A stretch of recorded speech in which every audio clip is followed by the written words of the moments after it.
Cette émission vous est offerte par RTL.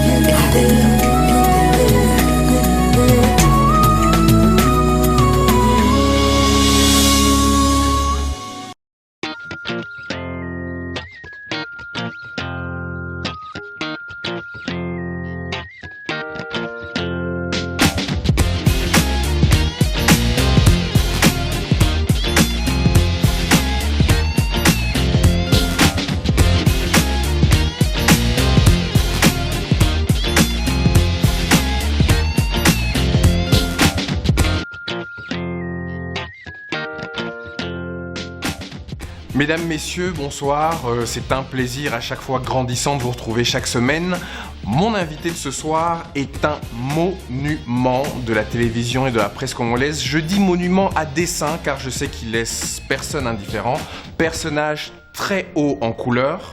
Il est l'archétype même du poil à gratter, du politiquement incorrect. Il fait exploser les codes. Il est donc difficile à décoder et à enfermer dans des règles. Il est parfois extrême dans son propos public. Journaliste, animateur, patron de presse, producteur, chroniqueur musical et député. Je lui demanderai donc si parmi toutes ces qualités, il n'y en a pas une de trop et je m'en vais le rejoindre. Zakari Baba Bassoué, bonjour. Bonjour. C'est un grand plaisir de vous recevoir. Zakari, bon... J'ai pas l'habitude de faire semblant dans cette émission et j'ai l'habitude de respecter un rituel précis. Vous êtes député et j'ai pris l'habitude de ne pas tutoyer les hommes politiques, mais vous avez d'autres casquettes. Alors, la première question que je vais vous poser, le rituel, c'est Zakari Baba Bassoué, on se tutoie ou on se vous voit? On va se tutoyer parce que député, je suis devenu. Député, c'est un mandat. On se connaît depuis plusieurs années, on s'est toujours tutoyé, donc je ne vois pas pourquoi on pourra le changer aujourd'hui, parce que finalement, un député, c'est un être humain. Tout à fait. Alors, on va se tutoyer, monsieur le député. Tu as suivi le portrait que j'ai fait de toi. Est-ce que tu t'es reconnu? Est-ce qu'il y a des choses que tu voudrais enlever, des choses que tu voudrais rajouter? Bon, moi, je n'ai rien à enlever ni à rajouter, étant donné que les gens m'observent. J'aime bien que les gens disent de ce qu'ils voient de moi. Votre portrait rejoint un tout petit peu celui de Jeune Afrique. Lorsque Jeune Afrique a parlé des 50 personnalités qui ont marqué les 50 années d'indépendance, en 2010, on a sélectionné parmi les Congolais des divers horizons. Eh bien, j'étais seul dans le média et on a parlé de moi un peu dans ces termes-là. Comme d'habitude, je t'ai dit j'aime bien respecter un certain rituel. Tu es né où? Je suis né à Kinshasa.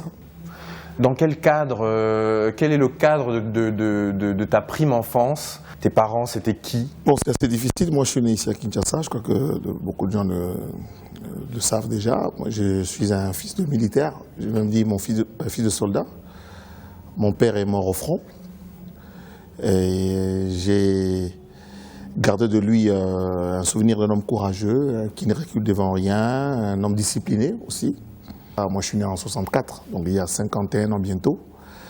Et je salue tous les natifs de 64, comme le Premier ministre Matata Ponyo, comme le président de l'Assemblée Obem Inaku, comme le président de Tout-Puissant Mazembe, ancien gouverneur du Katanga Moïse Katumbi Chapwe, ou comme le gouverneur de la Banque centrale. Donc ce sont mes congénères, nous sommes tous nés en 64.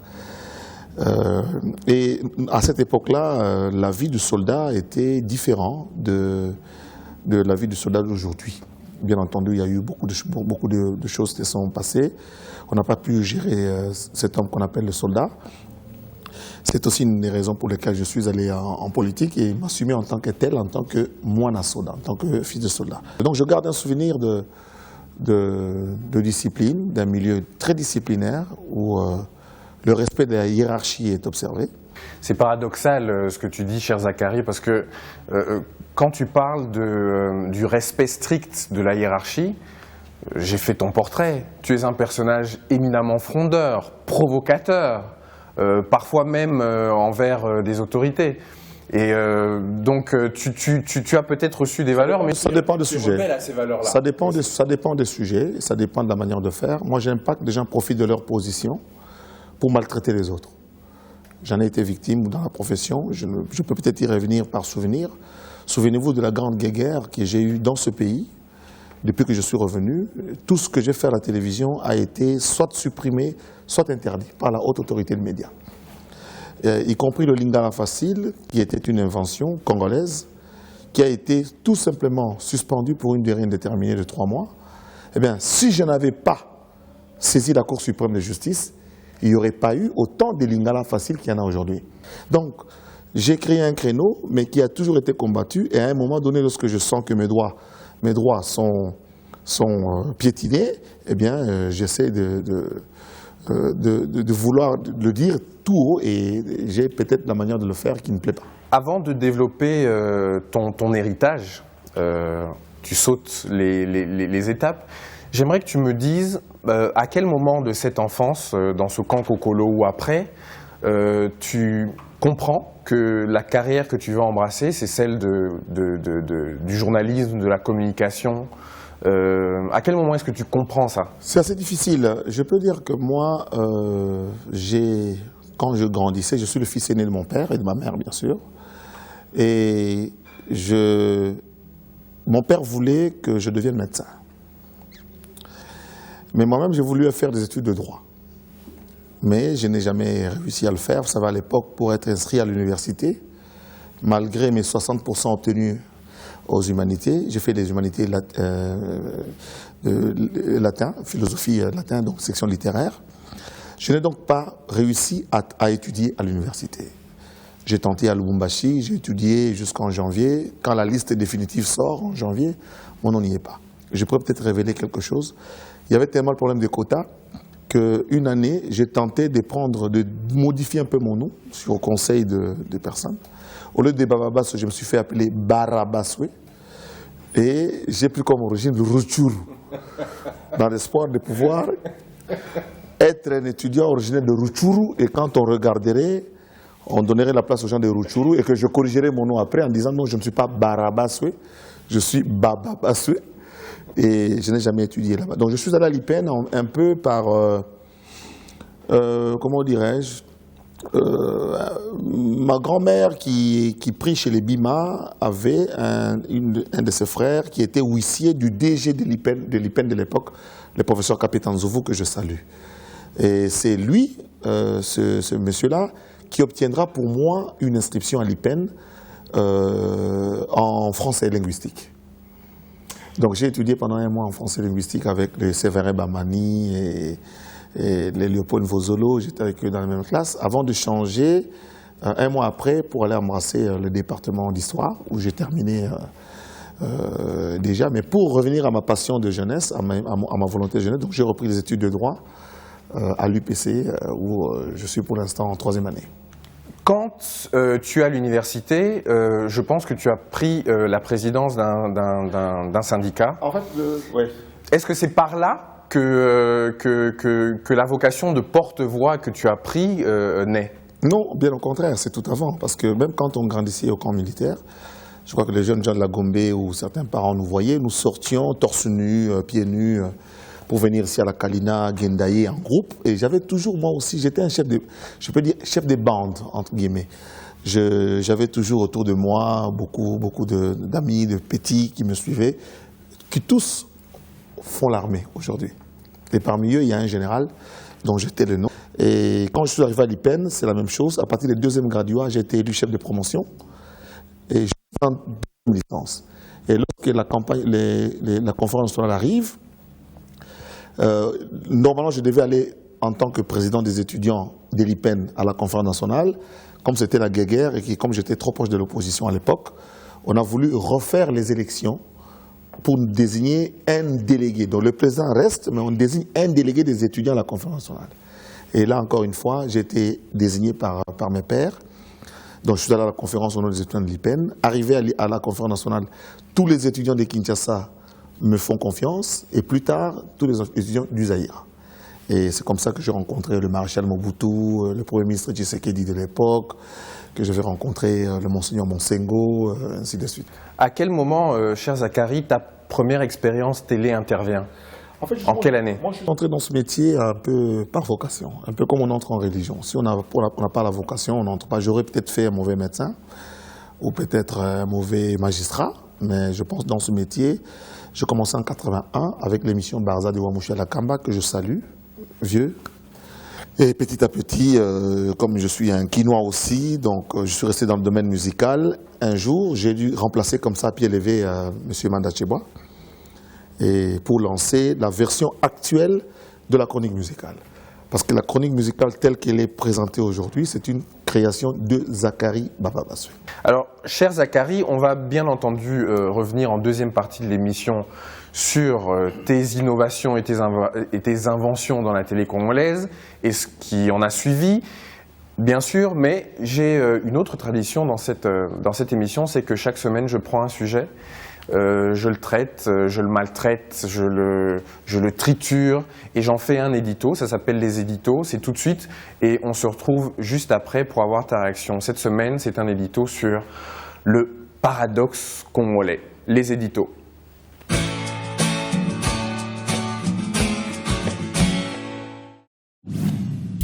Le paradoxe congolais. Le paradoxe congolais, c'est l'extrême richesse, diversité, fertilité potentielle de notre pays et pourtant notre place plus que catastrophique dans l'échiquier mondial du développement. Je vais vous proposer une observation qui est très parlante sur ce paradoxe surréaliste et même risible s'il n'était pas si dramatique. Nous avons dans notre pays une capacité exportatrice presque illimitée. Richesse minière, fertilité du sous-sol, énergie hydroélectrique, les forêts, etc. Pourtant, nous n'exportons presque rien et la quasi-totalité de nos richesses minières sont exploitées par des multinationales étrangères. Pire, alors que comme je l'ai dit, nous n'exportons presque rien de notre infinie capacité, nous tirons 90% des recettes de l'État des taxes d'importation. C'est-à-dire que concrètement, le peu de cash que nous le prenons dans la poche d'étrangers qui savent beaucoup mieux s'organiser que nous, alors qu'ils disposent de beaucoup moins de capacités naturelles. Nous devrions, nous, les nourrir, et pourtant, nous prenons nos maigres recettes de leur poche. C'est en effet un paradoxe qui fait mal à la tête.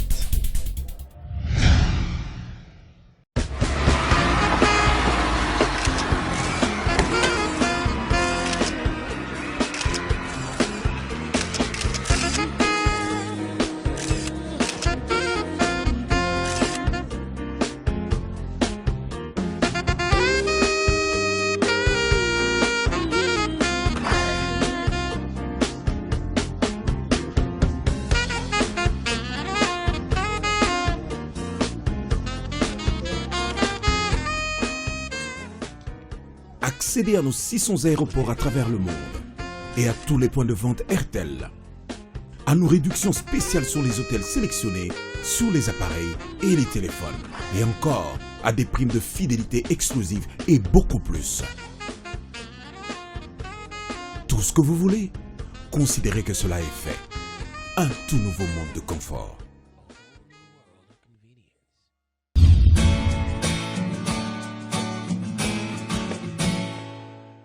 Cher Zachary, on revient après ce petit édito et bien entendu, j'aime bien de temps en temps faire réagir mon invité par rapport au thème que j'aborde, le paradoxe congolais que j'aborde dans cet édito. Zachary, ta réaction? Ma réaction, c'est que je trouve que c'est tout à fait correct.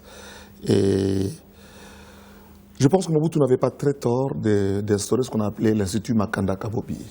Nous avons en politique des gens qui viennent en politique pour juste pas pour apporter des solutions aux problèmes des autres, mais pour s'enrichir. Alors c'est pour ça que j'ai créé un parti politique qui s'appelle Agir, parce qu'il faudra agir par rapport à la formation d'hommes politiques qui soient capables de retrouver, par rapport à nos richesses, savoir comment il faut les transformer. Quand on a des gens qui ne créent pas, qui n'imaginent pas, qui n'innovent pas, qui pensent qu'avoir une promotion est une bénédiction pour la famille, le paradoxe va continuer. Le fait d'avoir inventé tout ça, les polémiques, la chronique musicale, etc., et de voir ce qu'elle est devenue aujourd'hui. Qu'est-ce que tu en penses? Quelle est ton analyse? Encore une fois, moi, mon travail, c'était de créer, d'innover, d'inventer, découvrir, de boucher des trous qui étaient vides. Donc moi, je dis toujours aux autres, c'est bien d'imiter Zachary, mais Zachary se documente, se cultive. Je lis tous les jours, j'apprends tous les jours, je vois ailleurs tous les jours, je copie tous les jours. Et j'essaye d'adapter ce que je vois ailleurs, j'essaie d'adapter ça ici. Je suis heureux aujourd'hui que le langage que j'ai créé est utilisé par les opérateurs de téléphonie, les brasseries. C'est le langage de Zacharie. Pépélé, Chombo Pépélé, Litoï Danger, ça c'est du zacharisme. Donc ce pays, certainement, reconnaîtra que j'ai, pour communiquer avec les gens, j'ai fait le Lingala facile, qui est un mélange de Lingala de Kinshasa, de français, anglais, swahili. Quand on dit vieux Wana Adaye, vieux français Wana Lingala Adaye, c'est anglais. Vieux Wana Adaye, tout le monde comprend. Noko, Batulam Pakaba mon appelé, tout le monde comprend ce que ça veut dire. Donc j'ai cherché des mots, des phrases, de bouts de phrases, et les milieux où je pensais que je pouvais bien s'aimer ça, c'est le milieu des musiciens. J'ai créé la polémique pour donner la richesse aux musiciens. Aujourd'hui, les Werason, la génération Wenge et ceux qui viennent après, ne sont pas plus talentueux que ceux qui étaient avant eux. Mais avant eux, ils n'avaient pas un Zacharie Baba Bassoué. Je crois que personne qui connaît l'histoire ne t'enlève toutes ces inventions-là et ces innovations-là, pardon. Mais la question que je pose et ce que j'aimerais que tu me donnes comme révélation, c'est quand tu vois comment c'est parti, quand tu vois comment ça se diffuse, quand tu vois comment beaucoup de gens essayent de faire comme toi, tout en n'y arrivant pas vraiment, et que ça devient une culture un peu bâtarde parfois, un peu dévoyée. Quel est ton sentiment? Ça me fait du bien. Quand on est artiste et musicien, personne ne vous imite, personne n'a votre voix, ça veut dire que ça ne plaît pas. Donc il y a des gens qui viennent vouloir faire du zacharisme sans être Zacharie, moi ça me fait du bien que j'aie des enfants, des gens qui se reconnaissent dans ce que je fais, que ce soit ceux qui acceptent ou ceux qui n'acceptent pas. Mais je me dis, mais en fait j'ai compris que comme une tortue, lorsque la saison des pondaisons arrive, elle va à la plage, pond l'œuf et part. Mais parfois ce qu'on en fait, ça te dérange pas? Non, aucunement. Ce n'est pas mon rôle. Mon rôle, c'est de pondre l'œuf et puis de partir un peu à la manière de serpent, un peu à la manière de tortue. On reconnaît bien là Zacharie Baba, il vient, il lâche la bombe, il regarde les dégâts que ça fait et il se dit bon, voilà. Il n'y a pas que des dégâts. Non, il n'y a pas que des dégâts, c'est vrai. Tu as tout à fait raison, il n'y a pas que des dégâts, il y a toute une école qui a été créée. On est vite passé sur tes années bruxelloises parce que avant de se connaître personnellement, moi la première fois que je t'ai vu à la télé, c'était dans mes propres années bruxelloises, c'était au tout début des années 2000 à Télé Bruxelles. Tout à fait. Tu étais journaliste à Télé Bruxelles, tu as officié beaucoup à l'étranger. J'ai fait 5 ans à Télé Bruxelles. J'avais une émission culturelle qui parlait aux Bruxellois, parce qu'il y a plusieurs communautés à Bruxelles. Et mon émission proposait aux Bruxellois de savoir, de connaître tous les rendez-vous, tout ce qui se fait, de la culture des subsahariens, et j'allais montrer de la gastronomie à des rendez-vous culturels, à la musique, en passant partout, pour permettre ce que en Belgique on appelle la cohabitation, n'est-ce pas, la cohabitation pacifique entre cultures. Donc pour connaître les cultures, il faut voir pourquoi les autres mangent le fumbois, le safou. Nous on explique c'est quoi le safou, c'est quoi le fumbois, pourquoi on porte des pagnes. La Saint-Valentin, qu'est-ce qu'une femme subsaharienne préférait avoir, une rose ou un pagne. Donc c'est une émission qui s'est passée comme cela pendant 5 ans. J'ai dû prester comme ça Télé Bruxelles jusqu'en 2005. Où j'ai pris une mise en disponibilité pour revenir en RDC définitivement, et 10 ans après, disons 5 ans après, j'ai été élu député.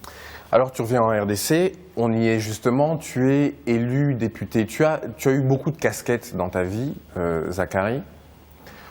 Pourquoi à un moment donné tu te dis, j'aimerais comprendre parce que en tout cas moi je n'y suis pas encore et pour moi personnellement j'espère que je n'y arriverai jamais, mais pourquoi à un moment donné tu te dis j'ai une riche carrière dans ce que je fais, j'ai beaucoup de talent, je suis controversé certes, mais les gens ne m'aiment pas ou ils m'aiment, mais en tout cas ils me regardent. Mais pourtant, je veux aller à la Chambre des représentants, je veux me présenter et devenir député. Pourquoi? Parce que j'ai beaucoup parlé, j'ai beaucoup revendiqué, j'ai beaucoup montré. Vous savez, quand j'ai créé Lingala Facile, le journal a été beaucoup combattu par certaines personnes proches du président actuel, le président Joseph Kabila. Et si le journal a continué, je peux le dire aujourd'hui, c'est parce que le président Kabila a demandé qu'on laisse le journal continuer. Donc j'ai créé ce journal-là pour cela, pour permettre à ce que nous puissions aller de l'avant. Mais parler, j'ai dit, mais il faut aller parler dans un cadre où je peux interpeller. Et je suis allé au Parlement où je continue à parler. Ça me se limite à parler. Alors j'ai trouvé qu'il ne faut pas parler, il faut gérer. Parce que parler, tu parles, mais tu n'as pas d'argent. C'est pour ça que vous voyez, les députés font des ponts, ils arrangent des morceaux de route. Ce n'est pas le travail des députés. Mais alors, je veux passer du côté de ceux qui ont l'argent pour atteindre des objectifs. Et maintenant, tu veux devenir gouverneur? Je suis candidat gouverneur de la ville de Kinshasa et je veux devenir gouverneur de la ville de Kinshasa simplement pour relever un défi. J'étais en Europe, j'ai fait toute l'Europe, j'ai fait le Congo avec mon père qui était instructeur militaire. Et je pense que Kinshasa ne mérite pas d'être ce qu'elle est aujourd'hui. La saleté, l'insalubrité, le manque d'hygiène, le non-respect, l'indiscipline sur la route. Le code de la route, chacun fait ce qu'il veut. Le problème des parcelles, tous nos nouveaux quartiers qui allaient des bijoux, Bourvan, GB et quand ces gens d'autres, sont des bidonvilles avec des immeubles construits avec beaucoup d'argent. Il faut une urbanisation, il faut bien faire les choses, il faut parler pour les Kinois, il faut qu'ils se retrouvent et puis donner de l'espoir aux jeunes. Je suis un jeune Kinois. Aujourd'hui, tous nos jeunes partent à l'étranger, ils prennent des risques d'aller à l'étranger. C'est parce que nous ne nous comptabilisons pas, mais parmi les jeunes gens qui meurent dans l'océan, dans la mer Méditerranée, eh bien, il y a des Congolais qui vont avec des papiers guinéens ou des papiers, je ne sais pas moi, nigériens. Mais ce sont des Congolais. Donc, il faut donner à une ville de 11 millions d'habitants, avec des recettes qui avoisinent 300 millions de dollars. La ville de Kinshasa, c'est 300 millions de dollars. En termes de recettes, après le Bas-Congo, c'est Kinshasa. Kinshasa est plus riche que le Katanga. Nous ne méritons pas d'avoir le sort qui est le nôtre aujourd'hui. Pour cela, au lieu de parler simplement, au lieu de rester au Parlement seulement faire du bruit, j'ai l'ambition, moi, de prendre la ville de Kinshasa avec d'autres amis avec lesquels nous allons résoudre ce problème. Ce qui n'était pas le cas jusqu'à maintenant. Ce qui n'est pas le cas jusqu'à maintenant, nous avons la ville de Kinshasa qui est dirigée comme un orchestre, encore que les musiciens doivent me pardonner, comme un nganda, comme un bar. Et nous disons que nous sommes tous Kinois, nous n'accepterons pas. Par un gouverneur appartenant à ta majorité. Ah oui, écoutez, être de la majorité ne veut pas dire ne pas voir là où c'est noir. J'appartiens à une majorité et je dis que je me comporte comme un opposant au sein de la majorité parce que je ne peux pas cautionner, moi, que 300 millions de dollars par an de la ville de Kinshasa, que nous n'ayons pas de moyens de transport. Si nous avons les quelques 500 bus, c'est le Premier ministre Matata Ponyo. Zakari Bababasoué, député de la majorité présidentielle, candidat gouverneur. Et candidat député provincial dans la commune de la Gombe, où j'ai appris que je n'ai rien contre quelqu'un qui vient de l'intérieur. Vous venez de Bukavu, vous voulez être à la Gombe. Vous n'en connaissez ni les coins ni les recoins. Écoutez, ne perdez pas votre temps. À la Gombe, ils savent pourquoi j'ai eu beaucoup de voix à la Gombe, beaucoup de voix, comme député national. Et à la Gombe, on m'a demandé de m'occuper, parce qu'à la Gombe, il y a un député provincial qui a disparu dans la nature. Alors, comme le député provincial a disparu dans la nature, Gombe n'a plus de différence avec nos quartiers populaires. Gombe doit revêtir son habit d'antan de Kalina. Et pour le faire, il faut quelqu'un qui a vécu Kalina. Alors, si vous avez vécu Kadoutou, ou vous avez vécu, je ne sais pas, Mabandounouville ou Kikwit, allez faire ça à Kikwit. Laissez-nous faire ça ici à Kinshasa. Ne nous encombrez pas. À Kinshasa, Gombe, plus de 100 candidats. Pourquoi? Il n'y a pas de raison. De toute manière, Banama Bayebi côté de l'Ogeza. Ma toute dernière question, Zakari, j'allais le dire, et on arrive à la fin de cet entretien qui est allé trop vite, évidemment, avec un personnage comme toi.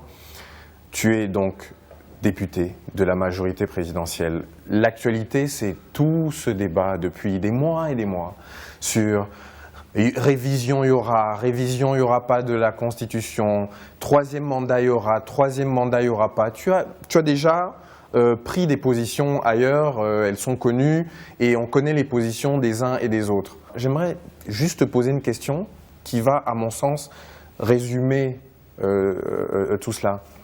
Quand un ministre de la République, un ministre congolais, va à l'étranger et qu'il dit que dans le pays dans lequel nous vivons, sur 70 millions d'habitants, il n'est pas possible de trouver quelqu'un regroupant les compétences pour que le Congo continue et pour que le Congo soit en paix et pour que le Congo avance, à part le président actuel qui, ayant un bilan à défendre, peut le défendre d'une autre manière. Mais quand ce ministre dit qu'il n'y a pas d'autres compétences... C'est une injure. Ça, c'est une injure au peuple congolais. Je ne pense pas que ce soit parmi les flatteurs qui veulent nous mener notre pays à la dérive, qui veulent amener le pays dans un trou. Mais moi, je vois les choses autrement. Je fais une lecture en tenant compte de l'environnement global congolais et l'environnement international. D'abord, le président actuel, comme moi, je suis élu le même jour que le chef de l'État. J'ai mon mandat.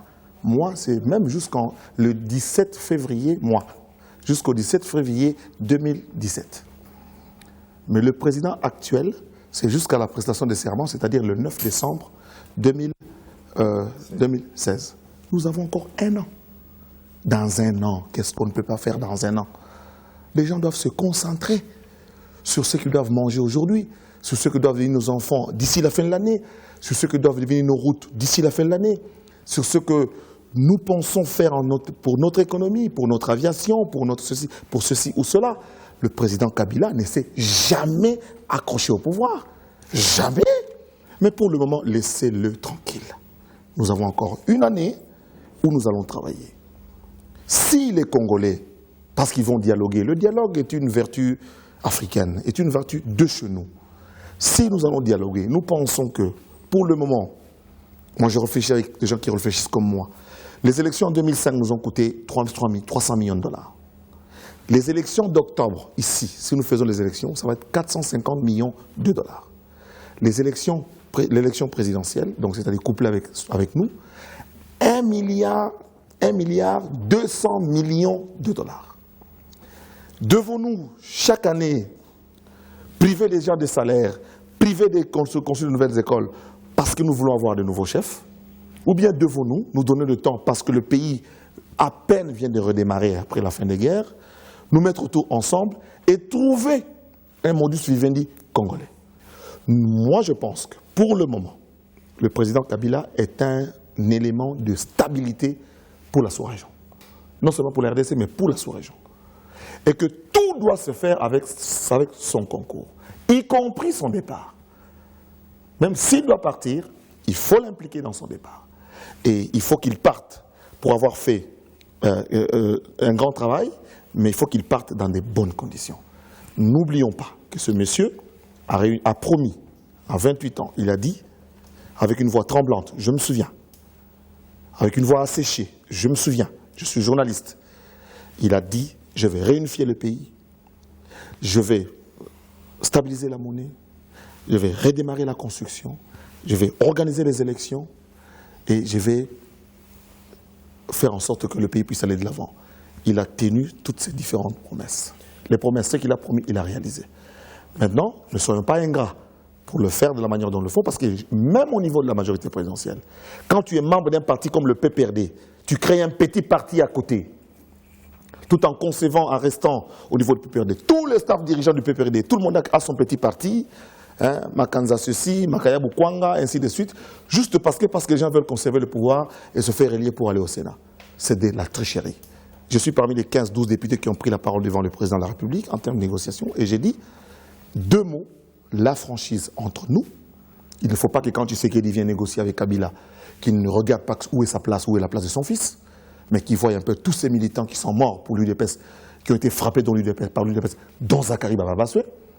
Et quand on reçoit tous ces messieurs-là, les Vital Kamere et tous les autres, c'est bien de vouloir être Premier ministre, vous allez être Premier ministre pas des arbres. Dans cela, il faut que ceux qui se sentent un peu, comment dirais-je, ceux qui ne se sentent pas prêts, laissent la place à d'autres. Nous espérons juste que le bilan que tu défends est... Le bilan est tout à fait défendable. Non, oui, non. Mais nous avons une constitution, et tel que je connais le président Joseph Kabila, il est respectueux de la constitution.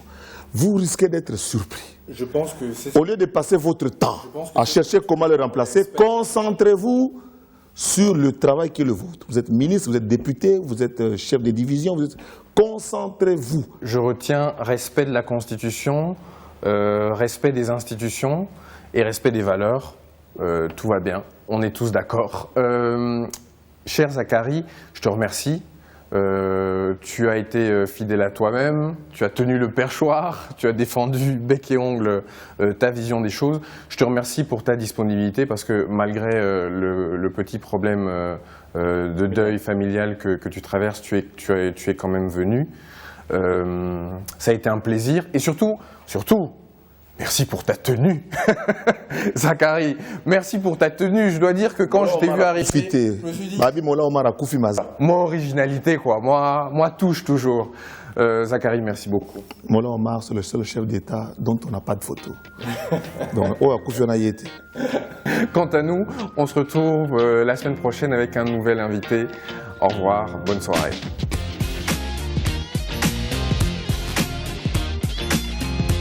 L'initiative est à Malam et permet à je vous encourage à aller de l'avant. Parce qu'on sort d'émission en moule. Vous voyez, l'émission qui a bière, l'émission parce qu'elle permet de comprendre ce que pensent les Congolais, y compris les Congolais autres qui n'ont pas de voix. Et merci à toute l'équipe et courage.